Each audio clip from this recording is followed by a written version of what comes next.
Olá, pessoal. Eu sou Beth Mustafa. Vim aqui conversar com vocês sobre o Foro de São Paulo, porque acredito ser um tema muito importante para a nossa compreensão, para a compreensão da realidade atual do Brasil. Eu me formei nos anos 90 e sei que esse assunto permeou toda a minha formação. Os assuntos que nós vamos discutir aqui são assuntos que algum tempo atrás eu acreditei serem reais, verdadeiros. Eu acreditei que um projeto socialista seria bem para o povo, mas que a história foi me contada de uma forma enviesada, ideológica, e hoje nós precisamos abrir esta porta da compreensão para que a gente possa ver todas as formas de explicação dessa realidade, porque estamos imersos no projeto criminoso de poder da esquerda. Nós brasileiros, os venezuelanos agora, mais uma vez, sofrendo com a política da ditadura narcotraficante do presidente Maduro, e nós também aqui no Brasil com Lula da Silva, o descondenado. Sejam muito bem-vindos a esse estudo. Eu peço a vocês que compartilhem o vídeo, não só para o canal crescer, porque esse tipo de conteúdo o YouTube não gosta de recomendar, mas também que essa fala se propague, porque mais e mais pessoas no nosso país, toda a América Latina, precisam conhecer essa realidade, para entender quão necessário é combater esses desgovernos, essas ditaduras que se instalam por aqui. O Foro de São Paulo foi criado em 1990, arquitetado por Lula e Fidel Castro. A primeira reunião do aparelhamento político aconteceu em 4 de julho de 1990, na cidade de São Paulo. Foi o primeiro encontro e foi batizado com o nome de Encontro de Partidos e Organizações de Esquerda da América Latina e Caribe. Observe aqui o Lula, no auge da sua fala, em frente a um mapa que está de cabeça para baixo, como a colocar a América Latina acima da América do Norte, como a dizer, a mostrar claramente que o projeto é um projeto contra os americanos, que não deve estar acima e sim abaixo. E aqui a gente percebe também, neste olhar deste mapa, que existe uma crença perfeita de que os Estados Unidos, para este grupo que entende o mundo dividido entre opressores e oprimidos, os Estados Unidos ser o grande opressor e a América Latina como oprimida tem que se libertar dos Estados Unidos. Nessa visão de que o pensamento socialista aqui do Brasil surge na intenção de dizer que nós somos uns coitadinhos e estamos sendo expropriados pelos Estados Unidos. Esse pensamento surge lá com o livro As Veias Abertas da América Latina, de Eduardo Galeano, que foi um dos pilares desse pensamento, dessa filosofia que trouxe para o Brasil essa ideia de que nós somos expropriados pelo imperialismo americano, porque o mundo vivia uma guerra fria, não é? O mundo, depois de ficar polarizado entre capitalistas e comunistas, acirraram-se esse pensamento ideológico, porque nós sabemos que o socialismo ele começou a entrar em queda, mostrando as suas garras de destruição, de assassinatos, e também porque no final dos anos 80 cai o Muro de Berlim, que era um símbolo da cortina de ferro, demonstrando que o mundo já sabia do sistema de violência dos comunistas e dos socialistas, que somente se empenham, somente se adentram nos países roubando, mentindo e matando. E isso estava muito claro naquele período. E também com outros livros, nós sabemos, outro livro também muito importante desse período foi O Processo Civilizatório do Darcy Ribeiro, porque ele reescreve a teoria de Karl Marx na perspectiva do Brasil, na perspectiva da América Latina, como se ele quisesse reinventar a teoria do materialismo histórico para adequar a realidade da América Latina e do Brasil. E é por isso que essas pessoas começaram a se reunir para repensar uma forma de trazer o comunismo de outra maneira, baseado também nos estudos da Escola de Frankfurt, do Antônio Gramsci, pensamento de Antônio Gramsci, que trazia a ideia de não mais colocar sobre as armas os povos, e sim destruindo sua cultura, deformando a sua realidade, plantando uma ideologia falsa para que os povos naturalmente acreditassem e fosse muito mais fácil interagir com processos ideológicos nas universidades, processos de destruição do pensamento, né, da família, da propriedade privada, que é demonizado por esses grupos. E aí surge o Foro de São Paulo, com esse nome da cidade de São Paulo, porque foi o primeiro encontro desse grupo para essa discussão, para essa nova modalidade de guerra cultural. Aqui a gente vê a imagem dos principais líderes do Foro de São Paulo, desse projeto comunista na América Latina. E nós vemos aqui o Lula no centro da imagem, o Fidel Castro e o Hugo Chávez. O Hugo Chávez e o Fidel Castro já morreram, deixaram seus sucessores. E Lula ainda está aí, presidente do Brasil, por uma eleição muito duvidosa. As principais pautas levantadas por esse grupo eram combate às supostas políticas neoliberais lideradas pelos Estados Unidos. Então, existia todo um discurso, como eu já falei para vocês, de combate ao ideário dos americanos, né? Esse era uma pauta muito importante, muito colocada em vários assuntos. Nós, estudantes das universidades, acreditávamos piamente nessa situação.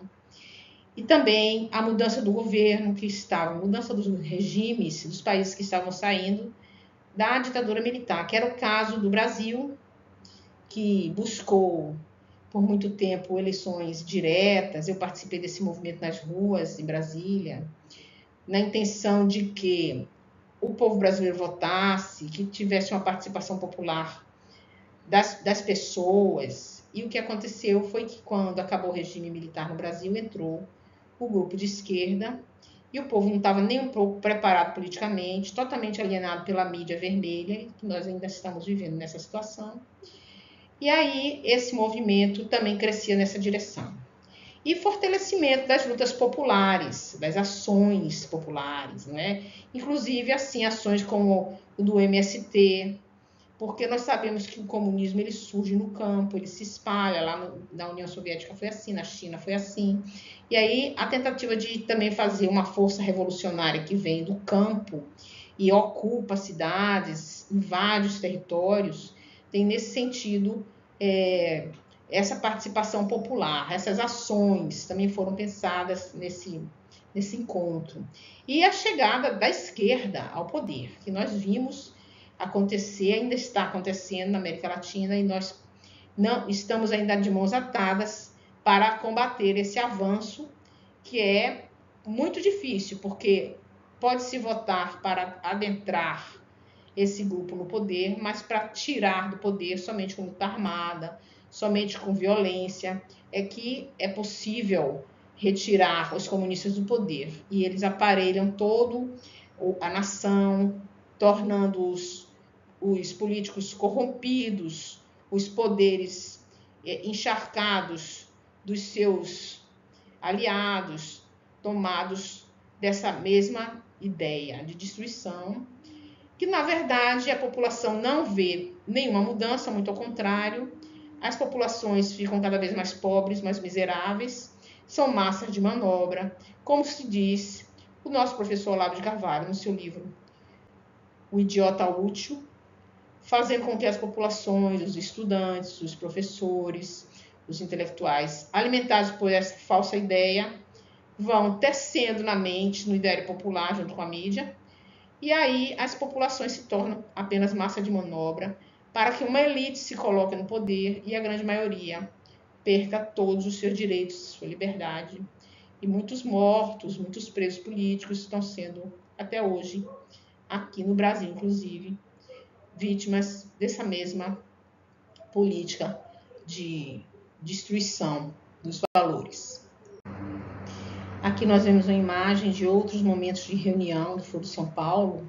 Pessoas conhecidas aqui, o Lula, a Dilma, Ortega, que esse Daniel Ortega, ele é famoso pela perseguição que faz aos seus detratores, inclusive prendem as freiras e massacram os católicos, e é apoiado, né, pelo Lula e por esse grupo todo aqui, ó.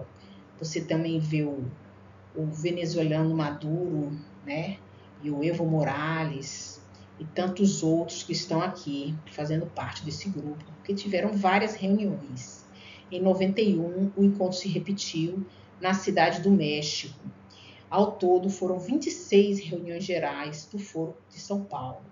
Atualmente, o Foro de São Paulo conta com 28 países e também com 128 partidos aliados na América Latina e no Caribe. E para que a gente fique atento na hora do voto, na hora do apoio, saber quais são os partidos brasileiros que fazem parte do Foro de São Paulo, né? O PT, Lula, um dos fundadores, né? O Partido Democrático Trabalhista, o PDT, o Partido Comunista do Brasil, o PCdoB, o Partido Comunista Brasileiro, o PCB, e o Partido Popular Socialista, o PPS. São os partidos aliados desse grupo que pensam dessa forma, trazer essa mudança. Não importa se é uma mudança pacífica nos moldes da guerra cultural ou se é uma mudança através das armas, através da violência, porque também nós não podemos dizer que uma guerra cultural não é violenta, já que destrói o âmago das pessoas, o ser humano, a sua história, a sua verdade, confundindo verdades com mentiras e trazendo para uma nação inteira valores que são completamente contra aquilo que nós entendemos como justo, aquilo que nós entendemos como humano ou democrático. Eles usam a palavra democracia para se apropriar de uma ideia que não condiz com a prática deles, porque nos seus governos a verdade não é aclamada entre as populações, e as populações são somente uma massa de manobra. Tá aqui, ó, fizeram parte do 19º encontro do Foro de São Paulo, todos esses partidos aqui. Então, quando você for votar, fique atento a esses partidos, que eles estão aqui unidos nesse projeto criminoso de poder e que, ao meu ver, ainda está muito longe de se dissolver. No início, a existência da organização era negada pelos seus integrantes. Em uma sabatina mediada por Boris Casoy na TV Record, Lula negou a existência do Foro de São Paulo. Então, no começo, mesmo sabendo que existia esse projeto em curso, com as reuniões acontecendo na América Latina, o Lula, nos seus primórdios, no começo da sua carreira, que queria manter uma imagem do Lulinha, pode crer, o Lulinha amigo do povo, paz e amor, artista, junto com a Globo, junto com aquele grupo que também conhecia essa realidade, não queria abrir para o povo brasileiro que existia um projeto comunista em curso, porque o povo brasileiro ainda não estava pronto, o povo brasileiro ainda não tinha sido alienado pela guerra cultural, isso tinha que ser construído a partir de várias e várias ações na mídia, do aparelhamento do país. Então, o Lula negava que existia o Foro de São Paulo, mas as evidências foram crescendo, muitas denúncias foram aparecendo, e aí, em 2008, eles começam a dizer que existia realmente o Foro de São Paulo e que existia um projeto na América Latina rumo ao comunismo. Só que quando eles abriram essa questão, o povo brasileiro, as universidades já estavam tomadas, os estudantes já estavam alienados nesse projeto, e aí foi muito mais fácil abrir para o Brasil que existe, sempre com aquele discurso de democracia, sempre com aquele discurso de qualidade de vida para a população, o que realmente sabemos hoje nunca aconteceu, ao contrário. O Brasil está estagnado, a população está empobrecida cada vez mais, o desemprego é atroz, a inflação é saltitante e a alienação do povo, que vive de drogas, de álcool e de fugas do trabalho, porque considera trabalho uma atitude opressora, considera trabalho uma questão de massacrar a população, de coisas de oprimidos, e a população vive numa ilusão, sempre fugindo de suas responsabilidades, e a nação vai se tornando esse corpo doente, cada dia mais endêmico. Na fala do nosso querido professor Olavo de Carvalho, que desbravou esse território heroicamente, que foi considerado louco, foi considerado mentiroso, foi considerado alienado, que desbravou e abriu para o Brasil essa realidade do Foro de São Paulo, inclusive foi obrigado a sair do Brasil e morar nos Estados Unidos, na Geórgia, parte de sua vida, porque era persona non grata no Brasil. O Olavo de Carvalho nos diz: o Foro de São Paulo é a maior organização política que já existiu no continente latino-americano. Acho que nem nos Estados Unidos há uma organização que reúna 200 partidos políticos e mais quadrilhas de narcotraficantes, saqueadores e etc. Então, ele não só denuncia o Foro de São Paulo como um projeto criminoso, como fala que é vitorioso e que também está aliado ao narcotráfico, sequestradores, assassinos, ladrões, todo esse tipo de grupo. E aqui na fala dele, perto da sua imagem, tá aqui, o Foro de São Paulo primeiro não existia, depois era um nadinha, depois dominou 12 países, roubou R$1 trilhão do Brasil e agora já cessou novamente de existir. E o louco, naturalmente, sou eu, na fala dele. Então, nós trazemos aqui a fala do professor Olavo, que é muito importante seu estudo, profundo conhecedor de filosofia política, e deixou um legado para nós brasileiros, para que a gente possa acordar nesse sentido de perceber que estamos imersos mesmo nesse projeto criminoso, que precisamos sair dele, precisamos falar sobre ele, precisamos debater num viés conservador, para que a gente possa retomar os verdadeiros valores da nação e o verdadeiro crescimento, que estamos numa situação muito difícil até hoje.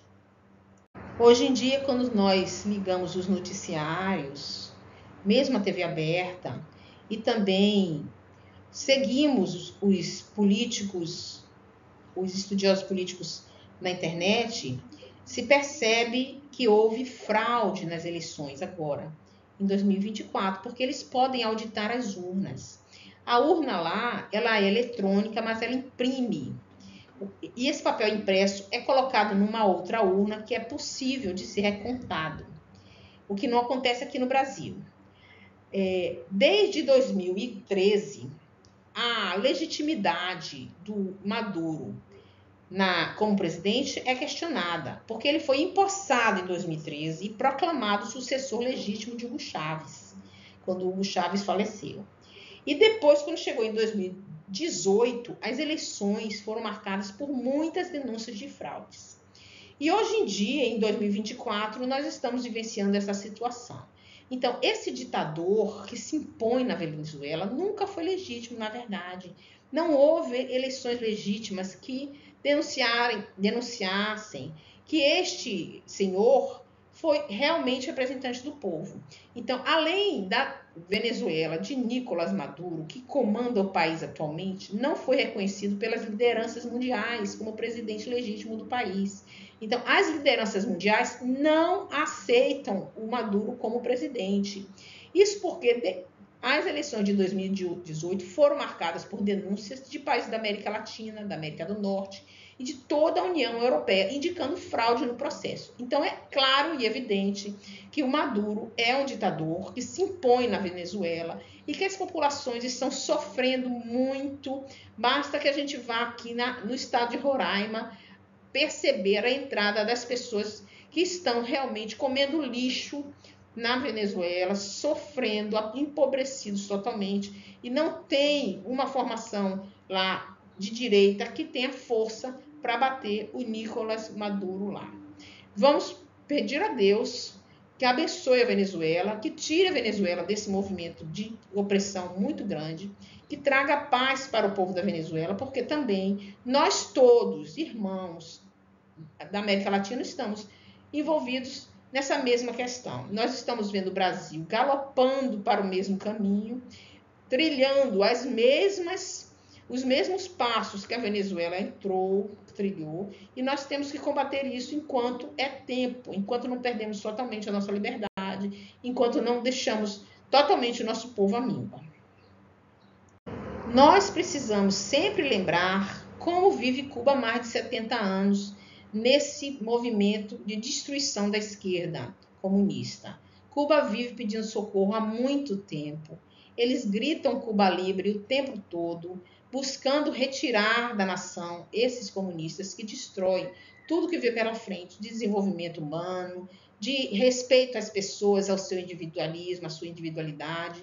Nós vamos ver que lá a censura existe de uma forma muito desumana, inclusive a prejudicar completamente a humanidade de uma forma esdrúxula. Nós vemos presídios de trabalhos forçados para cristãos, homossexuais e pessoas consideradas contrárias ao comunismo, fuzilamentos sumários praticados contra o inimigo da Revolução, todos os inimigos da Revolução. Uma matéria publicada em 2016 classificou a ditadura cubana a mais letal das Américas. Então, Cuba está sobre esse regime, sofrendo horrores de uma violência atroz. E hoje a humanidade não pode fechar os olhos mais para essa situação. A América Latina tomada por esses grupos terroristas, que eles são verdadeiros terroristas, e cada vez mais se alastrando, inclusive aqui pelo Brasil. E é tão vitorioso esse Foro São Paulo, esse projeto comunista, que elegeu muitos políticos de esquerda como presidentes.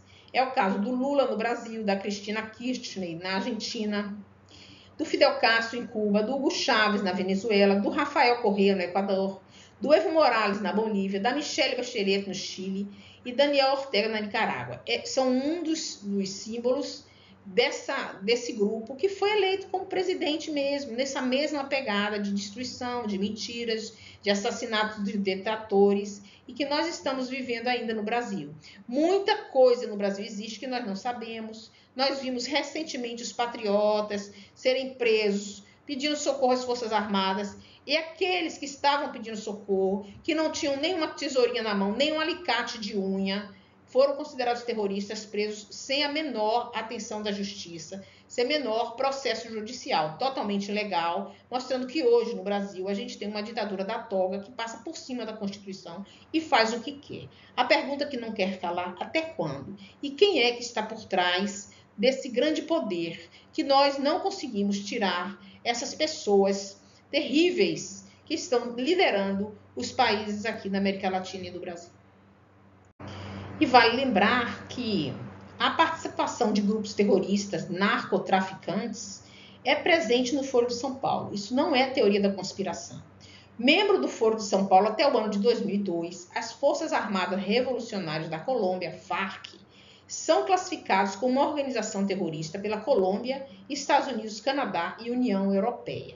E nós sabemos que o próprio Nicolás Maduro é líder de uma facção chamada Solis, lá na Venezuela, facção criminosa, narcotraficante. Então, aqui hoje, a América Latina está sendo comandada por grupos comunistas, terroristas e narcotraficantes. Isso é um fato verdadeiro, que não dá para negar, inclusive pelas pautas que nós vemos aqui no Brasil hoje, de liberação de drogas, não é? Nós vemos aqui na Bahia o governador estimulando os jovens a entrar para a droga, porque diz, segundo ele, é uma profissão. Nós vimos aqui no Brasil os ministros do Lula da Silva subirem o morro sem nenhum problema de autorização. Nós vemos desfilar pelos prédios em Brasília as damas que são consideradas as damas do crime organizado, do crime do narcotráfico. Então, nós vamos vivendo também essa realidade aqui no Brasil, tomados cada vez mais por esses grupos terroristas que assaltam as ruas, trazendo violência. Inclusive, aqui em Salvador, na Bahia, nós temos facções criminosas que lutam nas ruas, e a matança de policiais e de criminosos nas ruas aqui da cidade é muito grande, muito maior do que a gente possa imaginar. E sobre a guerra cultural, que é essa que aliena aos milhares, para fazer de conta que este grupo é sério, que este grupo quer realmente mudar para melhor, são enaltecidos os criminosos no Brasil. Che Guevara, considerado a máquina de matar, é um assassino sanguinário, é considerado revolucionário bonitinho e que os jovens usam nas suas camisetas, inclusive nas universidades, fazendo propaganda desse tipo de ação violenta que foi presente, não só na Revolução Cubana, mas também ainda persiste, não é? E matam homossexuais, violentam as negras, matam pessoas de bem, pessoas que não aceitam o regime, e também Paulo Freire, que é o doutrinador da educação neutra, que se diz que a verdade não existe, que todos os saberes são importantes, que não tem saberes maiores nem menores, que aí coloca o aluno numa situação em que ele não precisa fazer nada para estudar, não precisa fazer nada para sair de sua realidade. Ele coloca os estudantes numa condição de oprimidos, porque o mundo para ele é dividido entre oprimidos e opressores, e jamais vai permitir que o amigo dele oprimido se torne um opressor. Então, a medida da educação freiriana é uma educação que tende a manter o status social das pessoas que são oprimidas, porque no momento em que você sai dessa situação e prospera um pouco, você passa a ser o opressor. Então, eles não querem prosperidade, eles querem a manutenção da miséria, da manutenção da ignorância, que é para se manter no poder. Então, eu chamo a atenção para todos vocês, amigos, todos aqueles que ainda estão dormindo, acreditando que esse regime comunista pode trazer prosperidade para alguém, não pode. É um regime tirânico, de destruição de valores, de destruição das nações. Vamos ficar atentos, não vamos desistir do nosso Brasil querido, vamos continuar lutando. E eu peço que vocês curtam, compartilhem, comentem aqui também, porque os comentários são importantes, porque esse diálogo, esse assunto, ele tem que entrar em pauta em todas as áreas, em todos os locais. A gente não pode esconder mais a verdade, a gente não pode deixar que essas pessoas que querem destruir a nação por um caminhar materialista de destruição dos povos, da verdade, dos valores, possam estar confortáveis. Então é preciso trazer esse assunto à baila, é preciso abrir essa discussão verdadeira, de forma a buscar um novo caminhar para o nosso Brasil, que já foi provado que é possível. Se não roubar, o dinheiro sobra. Se não roubar, se tiver um sentido de buscar o melhor da pátria, buscar o melhor para o nosso Brasil, é possível. Já foi provado. O presidente Bolsonaro, no seu curto período de administração, deixou o Brasil numa situação melhor do que entrou. E principalmente porque pouco pôde governar, que a esquerda não deixa o trabalho fluir. E tão logo a gente se aproprie da situação do Brasil, os patriotas tomem conta da realidade, trazendo a prosperidade verdadeira, que vem do trabalho, que vem do mérito, que vem do empreendedorismo, na geração de empregos e na produção verdadeira de coisas boas e importantes para a nação, permitindo com que a gente tenha liberdade de expressão e de comércio e de crescimento individual e coletivo. Deixe aqui seus comentários e vamos em frente. Não desistiremos do Brasil. Muito obrigada.